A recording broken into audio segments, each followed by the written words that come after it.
할렐루야. 오늘 말씀의 제목을 생각할 때에 하나님께서 우리를 얼마나 사랑하시는지 그 말씀의 제목을 보면서 우리가 또 기쁨을 얻게 되고요. 또 하나님의 그 본심을 우리가 볼 수 있는 그런 제목입니다. 우리 그 하나님께서 말씀하신 재앙이 아니라 평안을 주시는 하나님이라는 제목으로 함께 우리가 말씀을 나누면서 하나님의 그 본심, 하나님의 자녀들에게 하나님께서 사랑하시는 그 마음을 우리가 이 시간 살펴보는 귀한 시간을 갖도록 하겠습니다. 옛날 그 페르시아라는 나라에 제위르라는 임금이 있었어요. 그는 나이가 젊어서 왕위에 오르게 되었어요. 그래서 이 임금은 일찍부터 자기가 생각했던 그 인간의 운명은 도대체 무엇일까 라는 생각을 가지고 있었는데, 그 의문을 풀기 위해서 그는 임금이 되자마자 이제 그 학자들을, 유명한 학자들을 불러 모았다고 합니다. 그리고 그들에게 이 세상에서 가장 자세한 인류의 역사를 기록하도록 그렇게 명령을 했다고 그래요. 그래서 많은 학자들은 이제 그 임금의 명령에 따라서 여러 이제 나라에 널려 있는 수많은 문헌과 이제 자료들을 이제 가져다가 이제 열심으로 그 인류사 편찬에 이렇게 착수를 했다 그래요.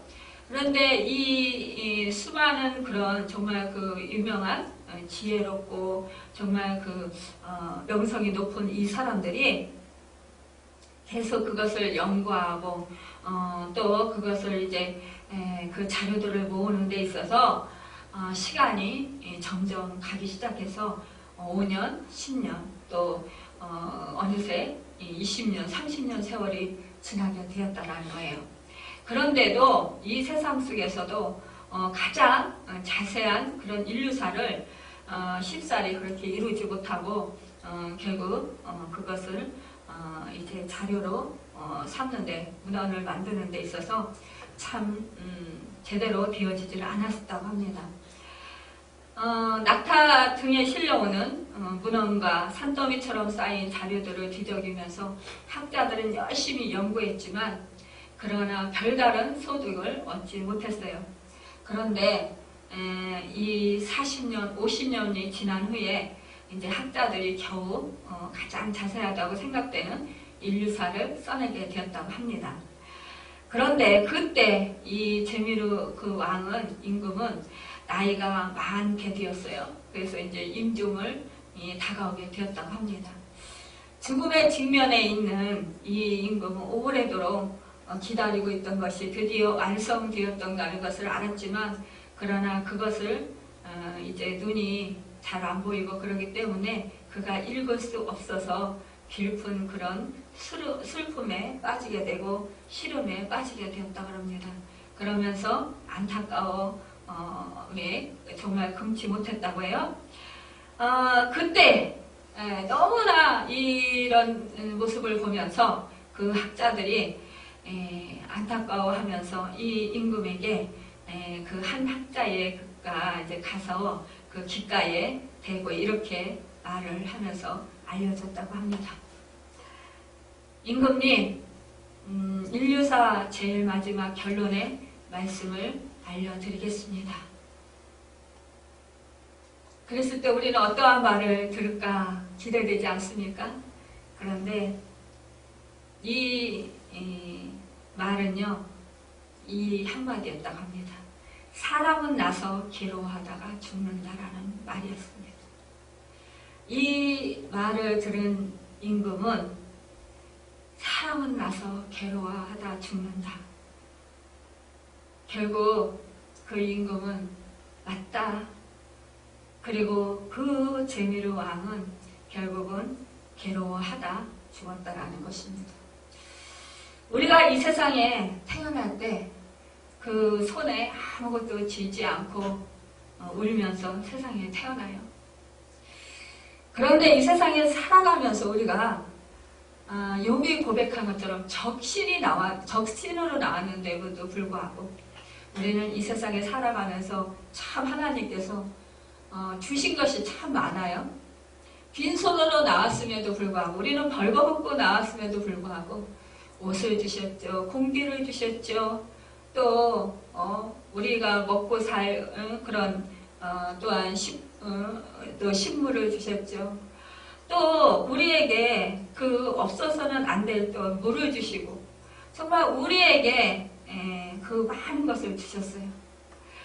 그럼에도 불구하고 우리 인생은 그 하나님의 베풀어 주신 은혜에 기뻐하고 감사하고 즐거워하고 하나님을 찬양하기보다 슬퍼하고 괴로워하고 내가 가지지 못한 것에 대해서 내가 갖고 싶은 그 욕망에 사로잡혔는데 그 갖고 싶은 그 욕망을 제대로 채우지 못해서 답답해하고 슬퍼하고 좌절하고 근심하고 걱정하고 염려합니다. 그렇게 인생은 하나님께서 즐겁게 살고 기뻐하며 살고 하나님을 찬양하며 살고 하나님께 감사하며 살라고 지어주셨음에도 불구하고 우리 인생은 세상을 살아가면서 늘 부족한 것에 대해서 더 얻지 못해서 그렇게 슬퍼하면서 힘들어가면서 그러면서 살아가는 것입니다. 욥은 이렇게 말했어요. 여인에게서 난 사람은 사는 날이 적고 괴로움이 가득하다고 욥기서 14장 1절에서 말씀했습니다. 또 버나드쇼는 이렇게 말했어요. 인생은 괴로움이다. 그리고 두 사람 사이의 유일한 차이는 그 사람이 겪고 있는 괴로움의 정도의 차이에 지나지 않는다라고 했습니다. 여러분, 제가 요즘에 우리 성령님께서 저에게 음성을 자꾸 들려주셔요.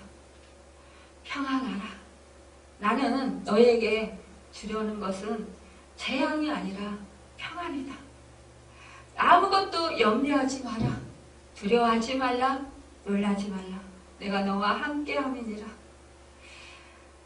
너는 입을 것을 위해서 걱정하지 말고 먹을 것을 위해서 염려하지 마라. 너는 지금 상황이 힘들어도 지금 고통스러워도 기뻐하라.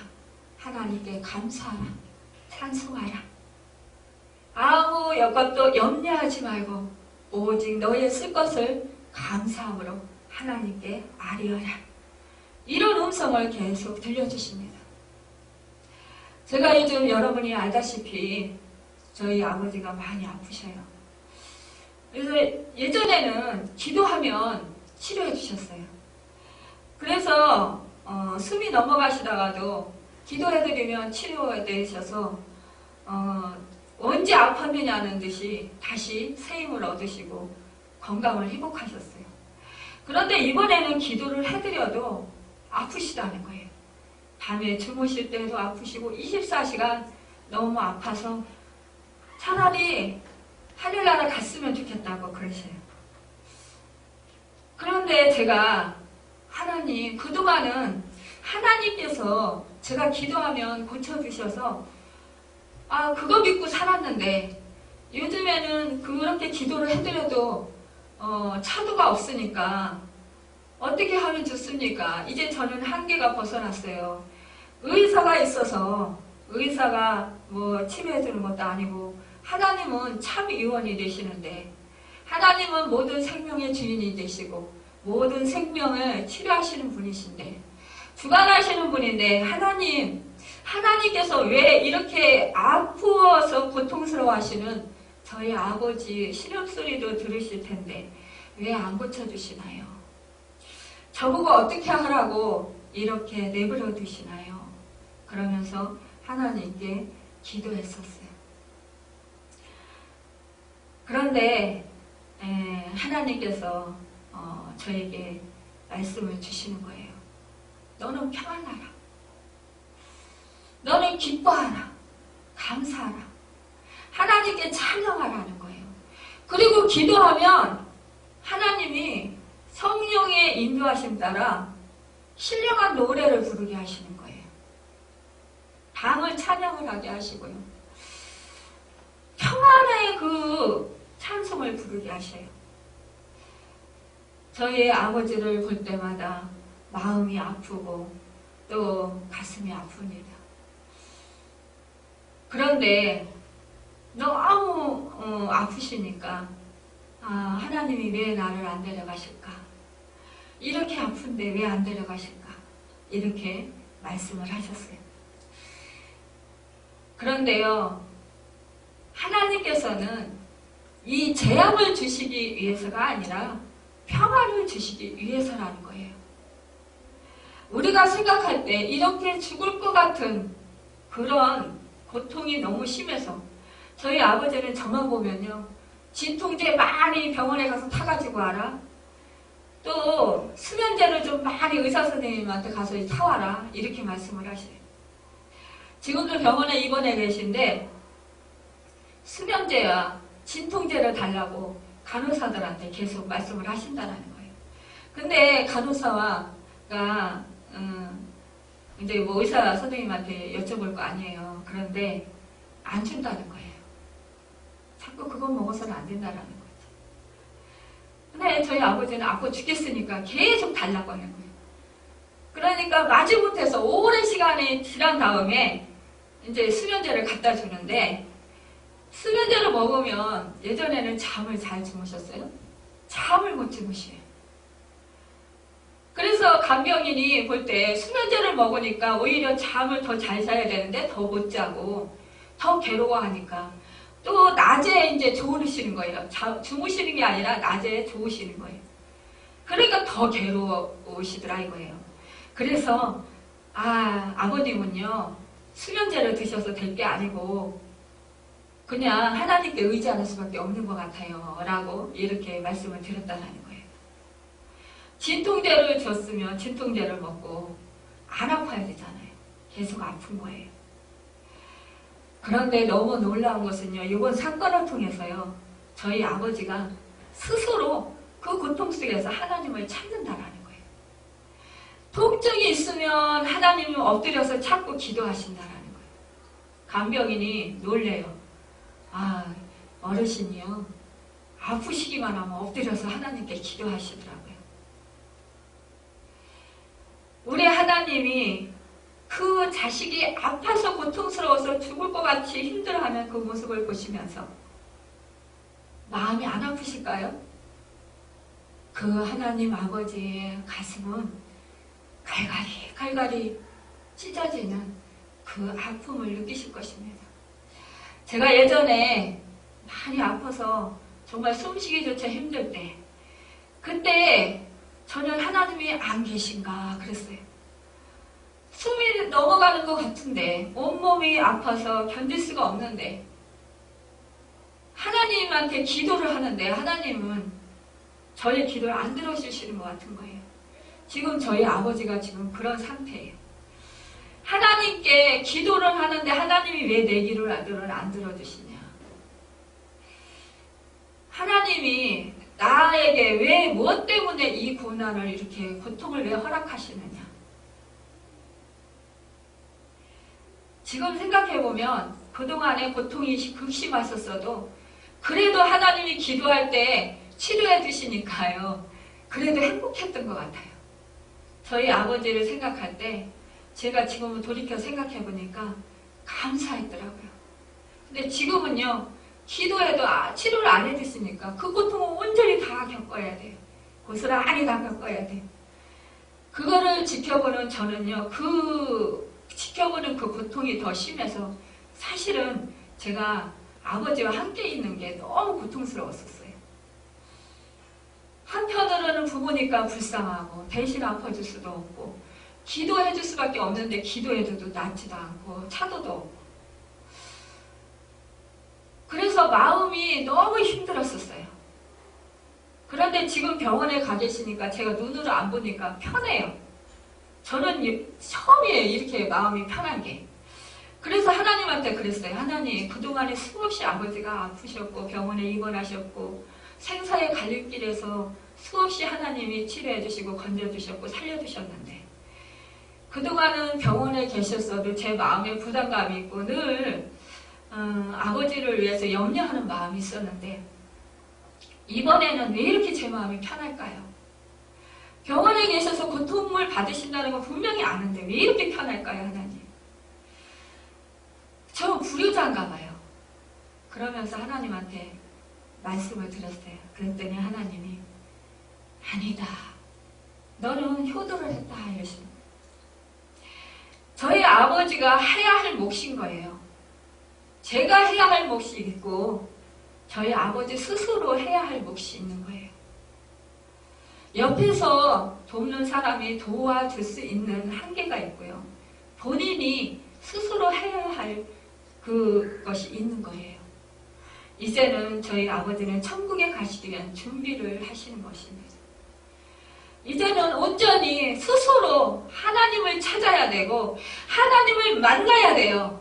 하나님을 성령을 받으시고 거듭나셨지만 그러나 더 깊이 하나님을 신뢰하고 믿음으로 하나님을 바라보고 하나님을 의지하고 하나님을 사랑해야 한다는 것입니다. 하나님이 주시는 진정한 평안을 누려야 된다는 거예요. 아픔이 없어서 평안을 누리지 못하는 것이 아니라 그 죽을 것 같은 그 상황 속에서도 하나님이 주시는 평안을 누려야 된다는 것입니다. 누구든지 안 아픈 상황에서는 평안할 수 있어요. 또한 내 상황이 지금 모든 것이 잘 되고 형통할 때는 평안할 수 있어요. 그런데 지금 회오리가 몰아치고 폭풍이 몰아치는 그 비바람이 몰아치는 그 상황 속에서 평안할 수 있는 사람은 별로 없어요. 거의 없어요. 진정한 평안은 그런 폭풍이 몰아치고 죽을 것 같은 그 아픔 속에서도 평안을 누리고 하나님을 바라보면서 하나님이 함께 하심으로 즐거워하고 기뻐하고 감사하는 것입니다. 지금 이 자리에 우리 집사님이 와 계셔요. 예전에 제가 우리 집사님 어머니 암에 걸리셨을 때 그때 저를 정말 하나님께서 사랑하셔서 또 축복하셔서 이렇게 연결을 시켜주셨습니다. 초신자였어요. 그럼에도 불구하고 그 암이 얼마나 고통스럽습니까? 그 아픔은 이루 말할 수가 없어요. 그런 아픔 속에서도요, 하나님을 바라보시고 웃으시더라고요. 얼굴이 천사와 같이 예쁘신 모습이었어요. 저는 생각할 때 참 복받으신 양반이다 라고 생각을 해요. 우리는 믿음 생활을 하면서도 암에 걸리기도 하고요. 또 정말 그 면역성이 약해져서 또 무슨 호르몬 관계의 그런 병에 걸릴 수도 있어요. 우리가 그런 병에 걸리면 이제 시한부 인생을 살아갑니다. 그런 중에서도요, 하나님을 바라보고 하나님을 의지하고 하나님이 나와 함께함으로 해서 그 고통을 잊을 수 있고요. 그 고통 속에서도요, 기쁨을 누릴 수 있고 그 고통 속에서도 찬양을 부를 수 있고 그 고통 속에서도 감사할 수 있는 그 평안을 누릴 수 있는 것. 이것이 바로 복이라는 것입니다. 여러분, 이것은요, 하나님이 특별히 사랑해 주시면 안 돼요. 성령님께서 나를 붙들어 주시지 않으시면 안 된다라는 거예요. 지금 저와 저희 아버지를 떼어놓으시고 하나님의 병상에서 하나님을 찾도록 하나님의 얼굴을 구하도록 진정한 모든 것, 내가 사랑했던 것, 내 자신, 내 건강, 내가 사랑했던 물질, 내가 좋아했던, 내가 이 세상 가치관으로 살았던 그 모든 것들을 다 버리기를 원하시는 거예요. 오로지 진정한 살아계셔서 역사하시고 생명을 주신 주 예수 그리스도, 그 하나님 아버지만을 사랑하기를 하나님께서 원하시는 것입니다. 천국 갈 때 우리가 이 땅의 모든 것을 다 버리고 갑니다. 하나도 손에 쥐고 가지 않아요. 희노락이 한 가지도 우리가 손에 쥐고 가지 않습니다. 그런데 여러분, 왜 그렇게 지려고 하는 것이 많습니까? 저를 비롯해서 여러분 모두 다 이 세상에서 내 뜻대로, 내 생각대로, 내 계획대로 이루어지지 아니하면 금방 하나님은 잊어버리고 낙심하고 절망하고 좌절하고 슬퍼하고 고통스러워하고 세상을 다 잃었냐, 그렇게 슬퍼하면서 눈물을 흘리고 한탄하고 한숨 쉽니다. 제가 하나님, 왜 그토록 제가 아파서 숨도 제대로 못 쉬고 죽어갈 때 하나님 왜 저 곁을 떠나셨어요? 왜 저를 외면하셨어요? 하나님을 만나고 나서 제가 첫 번째로 물은 질문이 그 질문이었어요. 하나님 아시죠? 수없이 그 생사를 오락가락했던 그 순간들, 숨이 붙었다 떨어졌다 했던 그 순간들, 하나님, 그때 하나님 아시죠?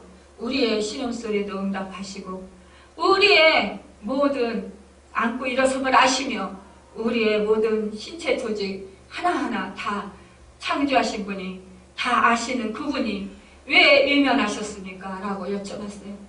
그럴 때 나는 너를 외면하지 않았다. 네가 가장 고통스러워할 때 내가 너와 가장 가까이 하였노라. 내가 너와 함께 하였노라. 너는 아무도 없는 것처럼, 내가 너를 지켜보지 않고 너를 피하는 것처럼, 너를 외면하는 것처럼 그렇게 생각하고 슬퍼하고 가슴 아파하고 하나님도 나를 버리셨구나 하면서 그렇게 절망했을 때 나는 너를 누구보다도 지키고 너를 사랑했단다.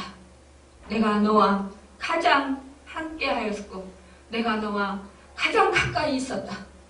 이렇게 말씀해 주셨어요. 그 음성을 들었을 때 저는 통곡할 수밖에 없었습니다. 저는 너무너무 가슴이 메어지는 그 아픔을 느꼈어요. 네가 아파할 때, 네가 한숨 쉴 때, 네가 슬퍼할 때 내 가슴은 갈갈이 찢어지는 듯 아팠고, 네가 숨을 못 쉴 때 나는 내 숨이 멎는 것 같이 그렇게 아팠다 라고 말씀해 주셨어요. 여러분, 내 자식이 아프면 내가 대신 아파주었으면, 처자식은 건강해졌으면 하고 바라는 것이 부모의 마음입니다. 자식은요, 부모의 마음 알면 얼마나 알겠습니까? 100분의 1이나 알까요? 1000분의 1이나 알까요? 우리가 하나님 아버지의 마음 알면 얼마나 알겠습니까? 하늘과 땅 차이일 것입니다. 그러기 때문에 하나님의 길은 하늘과 같고 우리 인간의 길, 우리의 길은 땅과 같아서 하나님의 마음을 알지 못한다고 했어요. 여러분, 우리는 하나님의 그 높고도 깊고도 넓고도 크신 그 하나님의 한없는 그 사랑의 마음을 우리가 깨달아 알아야 될 것입니다.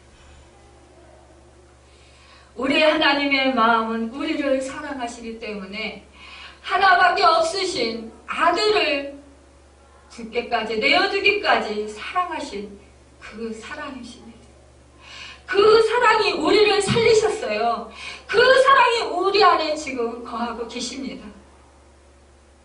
그런데 우리는 왜 조금만 슬픈 일이 당하고 조금만 아픈 일이 당하고 내가 견디기 힘들다고 내가 고통스럽다고 하나님을 원망합니까?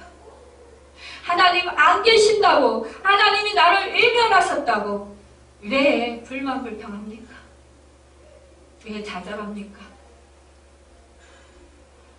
저는 할 말이 없는 사람이에요. 정말 그 누구보다도 큰 사랑을 받은 자입니다. 이 세상에서 제가 걸린 그 중증 근무력증을 못 고치고 그 어떠한 것으로도 고치지 못할 때 하나님은 저를 만나주셨어요. 하나님이 저에게 미워서 그 고통을 허락하셨을까요? 아니에요. 제가 하나님을 만나고 나니까 하나님이 이토록 나를 사랑하셨구나. 그 고통 가운데서 절절히 헤맬 때는 하나님이 안 계신 것 같고, 하나님이 나를 버린 것 같고, 하나님이 나를 왜 안 돌보시나 그러면서 슬퍼했는데, 정작 하나님을 만나고 나니까 내 죄 때문이구나. 나를 사랑하셔서 온전케 하시기 위해서 하나님의 큰 사랑을 깨달아 알게 하시고 진정으로 천국 백성으로 만들어주시기 위해서 하나님이 나에게 그 고통을 허락하셨구나. 그 아픔을 허락하셨구나. 내가 그 아픔이 없었으면, 그 고통이 없었으면 나는 룰루랄라 세상이 즐겁다고 그러면서 하나님을 찾지도 않고 하나님을 믿는다고 하면서 믿음 생활도 제대로 하지 않고 돈 벌기에 급급하고 놀러 가기에 급급하고 사람들과 어울려서 재미있게 살아가는 거에만 정신이 팔려있을 것입니다. 그런데 지금 어떻습니까? 그 고통이 아무리 힘들고 어려워도, 그 고통이 죽을 것 같은 그런 상황 가운데 있었을지라도 지금 하나님의 사랑이 제 안에 거하시고 계시고 하나님의 은혜가 제 안에 있고 하나님의 축복이, 하나님의 그 생명이 저에게 있음으로 말미암아 저는 그 고통이 오히려 감사하고 그 고통이 오히려 기쁘고 그 고통이 오히려 저에게 축복임에 하나님께 찬양하게 됩니다. 저도 인간이기 때문에 또 다시 그런 고통이 온다면 저는 견디기 힘들어서 또 울부짖을 것입니다. 저희 아버지 그 고통을 보면서 저는 울었습니다. 하나님 앞에요. 사실상 저희 부모님 세대가 제일 정말 헛잘난 세상을 사셨고요.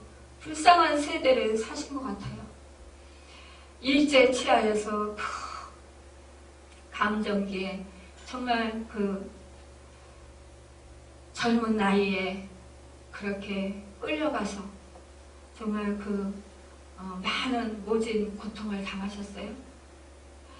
그리고 6.25가 터져서 또 저희 아버지 같은 경우도 정말 그 수류탄이 막 불바다로 이루고 포탄이 터지고 총성이 터지고 옆에서 사람들이 수없이 정말 그 피 흘리며 죽어가고 동료가 죽어갈 때 먹을 것도 병건치 않은데 거기서 울부짖을 수밖에 없었다고 해요.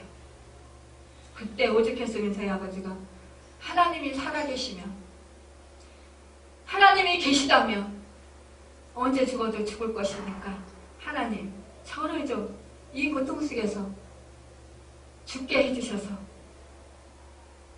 저를 좀 편안하게 해주십시오 라고 기도했다고 해요. 그런데 그 기도가 끝난 이제 한 3일이 돼서 포탄이 터지게 되었고 그 포탄 조각이 아버지에게 떨어지게 되어서 결국 저희 아버지는 이제 부상을 입고 후송되게 되었다고 합니다.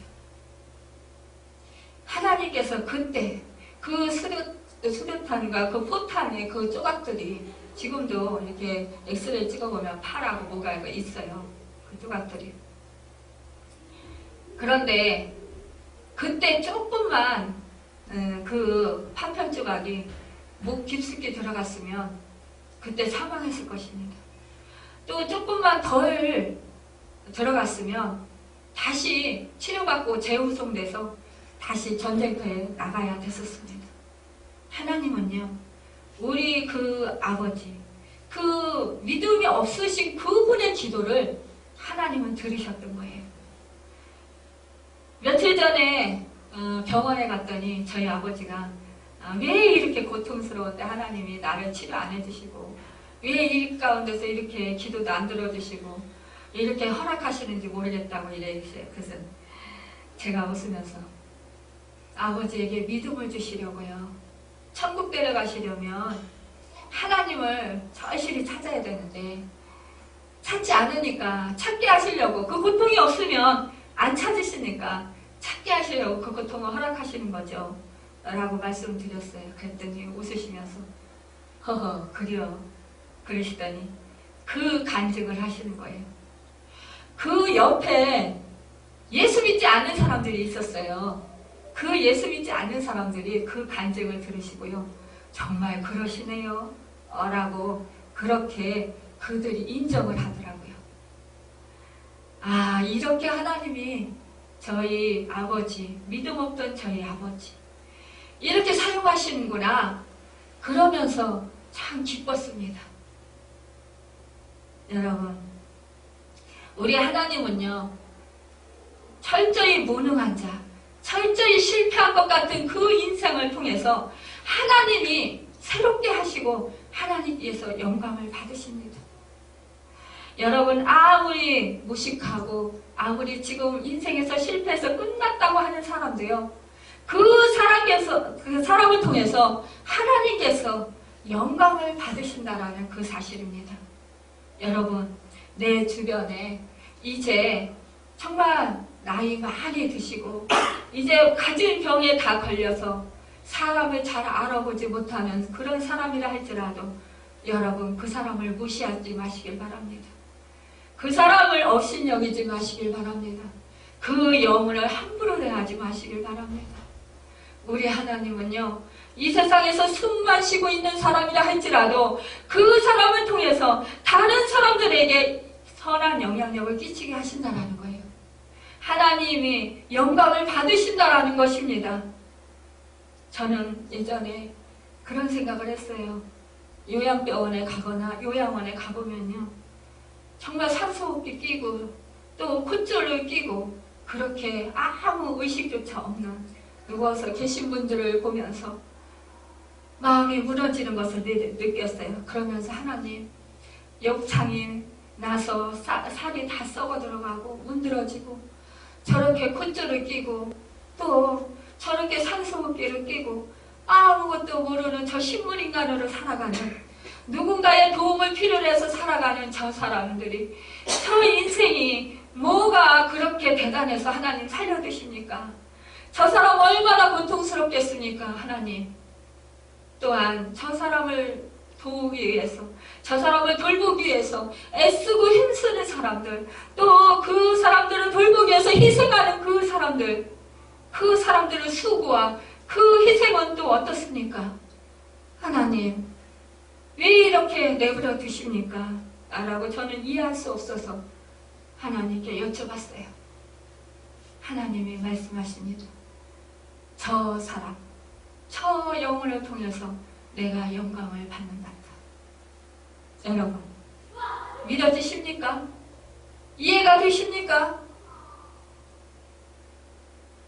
저는 저희 아버지를 보면서도 그런 생각을 많이 했었어요.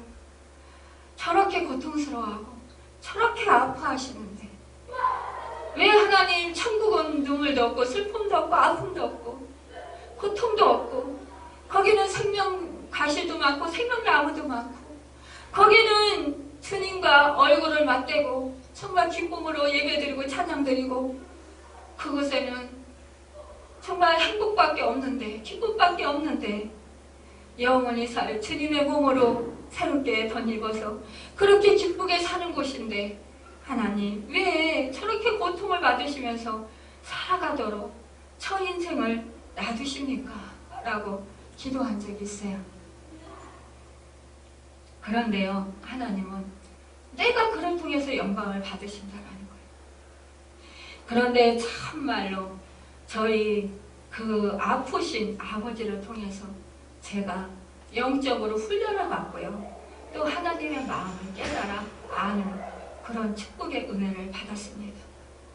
사실상 아프신 그 생사를 오락가락 하시는 그분을 모시고 산다라는 것, 함께 산다라는 것, 참 지치고 힘들고 때로는 너무 힘들어서 포기하고 싶은, 정말 다 내버리고 도망가고 싶은 그런 때도 있습니다. 그럼에도 불구하고 하나님은 다시 힘을 주시고 다시 뒤에 사람을 부어주시고 다시 깨닫게 하시고 다시 일으켜 세워주셔서 또한 함께 살게 하셨습니다. 여러분, 우리는 이렇게 생명이 꺼져가는 것 같은 그런 인생을 통해서 하나님이 건강한 사람들에게 깨닫게 하시고 또 하나님을 마음을 알게 하신다는 것입니다. 또한 믿음이 성장하도록 도우신다는 사실입니다. 값어치 없는 사람은 한 사람도 없습니다. 누구나 다 귀중한 인생이고 누구나 다 소중한 인생입니다. 여러분, 우리는 늘 하나님께서 우리에게 재앙을 주시려고 하시는 것이 아니라 평안을 주시려는 그 마음을 우리가 헤아려 알고 늘 하나님 앞에 신실하시길 바랍니다. 신실한 마음으로, 진실한 마음으로 하나님의 마음을 헤아리시고 평안을 유지하시길 바랍니다. 하나님이 우리를 세우시면 노하심에 이르게 하심이 아니요 오직 우리 주 예수 그리스도로 말미암아 구원을 얻게 하신 것이라고 데살로니가 전서 5장 9절에 기록하고 있습니다. 하나님은 우리 한 사람 한 사람에게 특별한 관심을 가지고 계시고 특별한 사랑을 가지고 계신다는 것입니다. 여러분, 나 한 사람 별것 아닌 것 같지만 하나님께는 굉장히 소중한 사람이라는 것입니다. 나 한 생명, 내가 이렇게 고통을 받고 있는데 그저 이제 하나님 품으로 가기만을 바란다면 우리 하나님이 어쩌면 슬퍼하실지 모르겠습니다. 네가 해야 할 몫이 있다. 이 땅에서 네가 구원을 온전히 이루어기를 바란다라고 말씀하실 것입니다. 온전히 내가 주려는 그 평안을 누리고 너는 이 땅에서 평안하게 살라라고 말씀하실 것입니다. 요한복음 3장 17절에 보면 하나님이 그 아들을 세상에 보내신 것은 세상을 심판하려 하심이 아니요 저로 말미암아 세상이 구원을 받게 하려 하심이라고 했습니다. 우리 한 사람 한 사람 무능하고 또 보기에 형편없고 보기에 나약하고 보기에 너무나 정말 그 인생이 끝난 것 같은 그 인생이라 할지라도 우리 하나님은 그 사람을 통해서 다른 사람이 구원을 얻기를 바라신다는 것입니다. 또한 그 자신이 그런 형편없는 그 속에서 하나님을 찾고 하나님을 알아가고 하나님께로 가까이 가는 것을 원하시기 때문이라는 것입니다. 내가 온 것은 세상을 심판하려 함이 아니요 세상을 구원하려 함이라고 요한복음 12장 47절에서 말씀하고 있습니다. 여러분, 하나님의 본심은 이 세상이 망가지고 이 세상이 멸망하는 것이 아니라는 것이에요. 이 세상이 하나님이 처음에 창조해 주셨던 그 에덴 동산과 같은 그 땅으로 그 생명으로 그렇게 회복되기를 원하신다라는 것입니다. 하나님이 우리에게 주신 것은 두려워하는 마음이 아니요 오직 능력과 사랑과 근시하는 마음이라고 디모데후서 1장 7절에 말씀하고 있습니다. 여러분, 하나님의 마음, 하나님의 마음을 우리가 얼마나 헤아려 보았습니까? 우리는 너무나 내 자신의 중심적으로 생각하지 않습니까? 내 자신의 초점을 맞추고 있지 않습니까? 여러분, 내 초점에 관심이 있었다면 이제는 하나님께 초점을 바꾸시길 바랍니다. 여러분, 내 자신에게 눈이 지금 집중되어 있다면, 내 관심이 집중되어 있다면 하나님에게 눈을 집중하시길 바랍니다. 여러분, 내 마음, 내 관심을 하나님께 가져가시길 바랍니다. 하나님의 마음은 재앙이나 저주나 심판이 아니라는 것입니다. 평안이고 축복이라는 것입니다. 지금 실패 속에서, 지금 고통 속에서, 지금 건강을 잃어서, 지금 또한 내가 하고자 하는 일이 잘 안 돼서 지금 마음 아파하시는 분이 있습니까? 내가 주려는 마음, 재앙이 아니라 저주나 심판이 아니라 평안이고 축복이다. 내가 주려는 생각은, 내가 주려는 것은 영원한 생명이다. 내가 주려는 것은 나의 사랑이다. 나의 주려는 것은 내 형상을 담는 것이다. 라는 그 음성을 들으시길 바랍니다. 여러분, 그 약속을 굳게 믿으십시오. 평안을 히브리어로 바타흐, 헬라어로 에이레네라고 합니다. 바타흐는 믿다, 안심하다, 확인하다라는 뜻을 가지고 있습니다. 히브리어에 비추어 본다면 진정한 평안은 하나님을 믿는 가운데서 하나님이 함께함을 깨달을 때 얻을 수 있는 것입니다. 그 어떠한 것이로도 하나님이 주시는 그 평안을, 진정한 평안을 얻을 수 없습니다. 하나님이 함께하심을 확신할 때 진정한 평안을 누릴 수 있습니다. 여러분, 그 확신 속에서 여러분 하나님을 소망하시길 바랍니다. 우리가 이 세상을 살아갈 때에 원치 않아도 때로는 눈물 골짜기를 통과해야 할 때가 있습니다. 그 눈물 골짜기가 바로 나에게 사망의 골짜기가 아니라, 슬픔의 골짜기가 아니라, 절망의 골짜기가 아니라 생명의 골짜기, 나를 살리는 골짜기, 나를 회복시키는 골짜기, 나를 치유하는 골짜기, 나를 하나님의 사람으로 만드는 골짜기임을 기억하시길 바랍니다. 잊지 마시길 바랍니다. 우리가 그런 것들을 잊지 않을 때 우리는 승리할 수 있습니다. 평안을 유지할 수 있습니다. 하나님이 나와 함께 하심을 확신하시고 나에게 주시려는 진정한 평안, 이 땅에서 누리시고 천국 가는 그날까지 우리에게 그 평안을 주시기를 원하시는 그 하나님의 본심을 우리는 의심하지 말고 믿음으로 말미암아, 확신함으로 말미암아, 하나님을 사랑함으로, 하나님을 신뢰함으로, 의지함으로 하나님이 주시는 그 평안을 받아 누리시는 여러분과 제가 되기를 바랍니다. 여러분, 날마다 주님이 주시는 평안을 누리시고, 또한 나에게 힘들게 하고 나를 고통스럽게 하고, 또한 어떠한 이해관계에 걸쳐서 나의 마음을 슬프게 한 그 사람들을 용서하지 못하는 그 사람들을 이 시간 용서하시길 바랍니다. 여러분, 내 안에 용서가 없을 때 내 안에 진정한 하나님의 평안이 임하지 못합니다. 여러분, 저에게 요즘에 말씀해 주십니다. 용서와 평안, 이 두 가지의 그 단어로 저에게 말씀해 주십니다. 여러분, 나를 사랑하시는 나의 주님이 나를 살리시려 그 주님을 십자가에 못 박고 욕하고 때리고 저주하고